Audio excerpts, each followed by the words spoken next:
Et nous voici bien toujours en présence de Bruno Laverdure, notre spécialiste plantes et jardins. Donc après avoir répondu aux questions, encore une fois, de plus en plus nombreuses de nos auditeurs et de nos auditrices, eh bien là, nous allons parler de ce qui était prévu d'ailleurs, plus précisément du potager.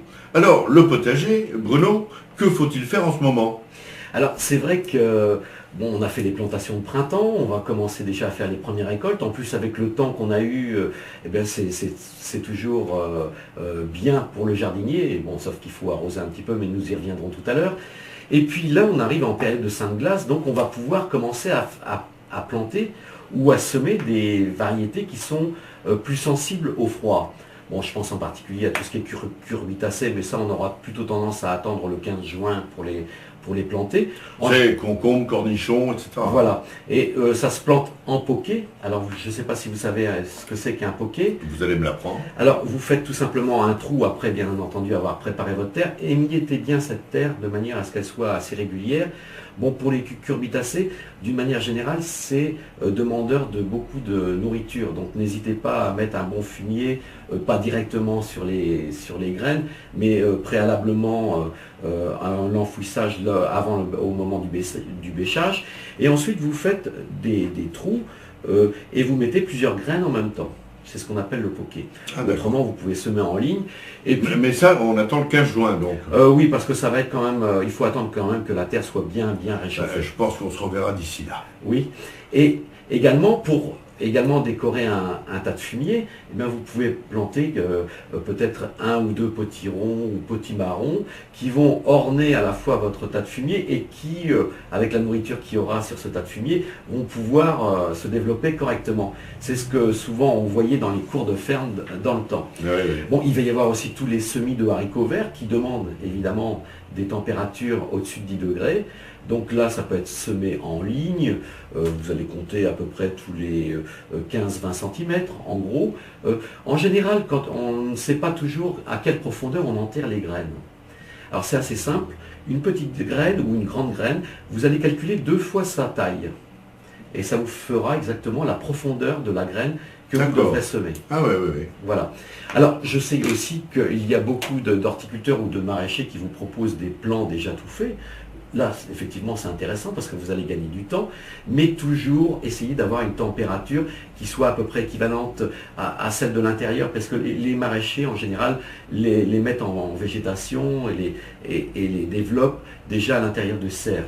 Alors, si vous les mettez dehors et qu'il fait 5 degrés, la plante risque d'avoir un blocage végétatif, c'est-à-dire qu'elle va s'arrêter d'un seul coup, et elle va être beaucoup plus longue à redémarrer. Il vaut mieux patienter encore 15 jours peut-être ou 3 semaines et les planter qu'à ce moment-là, vous verrez, vous allez rattraper le temps que vous aurez l'impression d'avoir perdu. C'est vrai qu'avec cette chaleur, on est pressé de tout faire, on a envie de tout faire, tout planter dans le jardin. Mais ne soyez pas pressés, gardez quand même le rythme des saisons, malgré que cette année on soit très en avance, parce qu'on a à peu près au moins une quinzaine de jours d'avance sur la végétation. Ça se voit absolument à tous les niveaux. Hein. Oui, tout à fait. Il vaut mieux, le jardinier reste quand même prudent, il faut qu'il garde cette prudence, parce qu'on ne sait pas trop ce qu'il va faire, ou ce qui va se passer dans quelques semaines. Oui.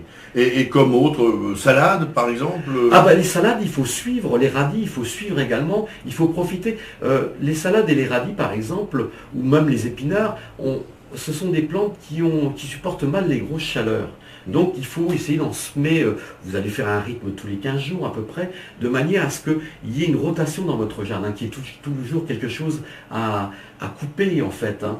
Là, vous allez déjà récolter les premiers radis, les premières salades de début de printemps, vous allez déjà faire les premières carottes éventuellement, les carottes nouvelles, les premiers navets, tout ce qui se mange avec les feuilles. En plus là, essayez de profiter de cuisiner et de manger les feuilles de ces jeunes légumes parce qu'ils ont autant de vitamines que le légume en lui-même.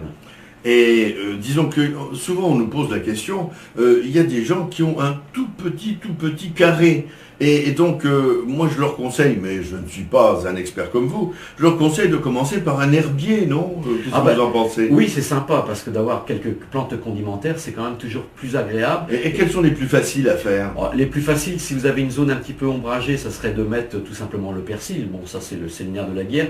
Basilic, il faut attendre un petit peu encore que ça se réchauffe pour pouvoir les planter. Mais pourquoi pas avoir un pied de thym, un pied de ciboulette, c'est la base, quoi. Hein. Et puis, bon, si vous êtes amateur de thé, un pied de menthe ou deux, c'est toujours très très agréable. On peut aller couper ses feuilles. Et puis également orner les décorations de ces salades qui seront beaucoup plus agréables que mettre des feuilles desséchées. Oui, et on retrouve cela surtout sous forme de replan.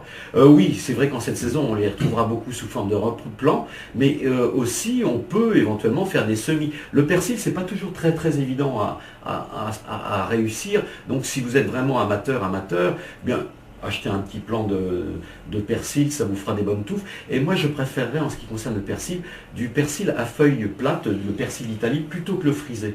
Parce qu'il est beaucoup plus goûteux. C'est ce qu'on appelle le persil simple. Voilà, il est plus goûteux et je trouve qu'il a une meilleure... c'est beaucoup plus agréable au goût.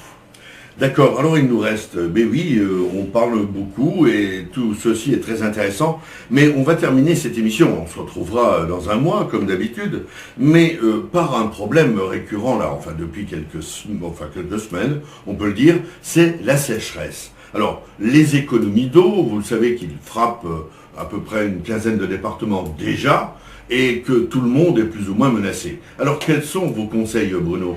Alors en général, les jardiniers sont toujours prévoyants. Ce qu'il faut savoir, si vous tondez déjà les tontes de pelouse, eh c'est récupérer ces tontes, les mettre après avoir désherbé, les mettre sur vos massifs quand ils sont plantés, les mettre éventuellement dans vos haies. En fait, vous n'allez pas perdre ces tontes de pelouse que vous pourriez aller à la décharge jeter, ça serait dommage. Ça vous permet de limiter donc cette évaporation de l'eau. Ça vous permet également d'éviter tout ce qui peut être mauvaises herbes. Une fois que ça a été nettoyé, désherbé à la main, eh bien, ça vous permet que ces mauvaises herbes évitent de repousser. Et puis, bon, sachez que dans le commerce, il y a tout ce qui est écorce, il y a des tas et des tas de systèmes pour limiter justement cette évaporation de l'eau. Alors, soyez prévoyants. Éventuellement, si vous arrosez dans des périodes favorables, c'est-à-dire ou tôt le matin ou tard le soir, ne jamais arroser en pleine cagnard, on pourrait dire entre guillemets. Et puis, ne pas oublier non plus les jeunes plantations qui, elles, ont des racines peu développées et ont besoin de cette eau. Donc, apportez-leur de l'eau. Et puis, essayez d'avoir, quand vous avez fait des plantations, des petites cuvettes autour de la plante, de manière à ce que l'eau reste bien au pied de cette plante. Voilà tous des bons petits trucs importants parce que effectivement la météo nous annonce quand même encore une période assez sèche. Voilà. Alors Bruno, écoutez, notre temps malheureusement est déjà imparti. Nous allons nous retrouver le mois prochain, pardon. Vous avez déjà une idée de ce dont nous pourrons parler? Là, ça va être la pleine période des plantes annuelles, puisque les pensées, les pâquerettes, les prunelles, ça va être terminé. Donc on va commencer vraiment à planter ces géraniums, quoique j'en vois pas mal qui les ont déjà plantés, mais c'était un petit peu tôt. Un petit peu tôt, les géraniums, c'est juin? C'est plutôt juin, il faut attendre vraiment les 5 glaces pour faire toutes ces plantations. Donc les 5 glaces, voilà, elles arrivent, c'est après-demain, après-après-demain et après-après-après-demain. Donc, et après, allez, quasiment, on peut tout faire. Après, on peut tout faire, oui. Merci Bruno, en tous les cas, de votre compagnie une fois de plus éclairée aujourd'hui. Et je vous donne rendez-vous donc le mois prochain. Au revoir Bruno. Au revoir Jean-Jacques. Et à nos auditrices et à nos auditeurs, je vous donne rendez-vous à la semaine prochaine.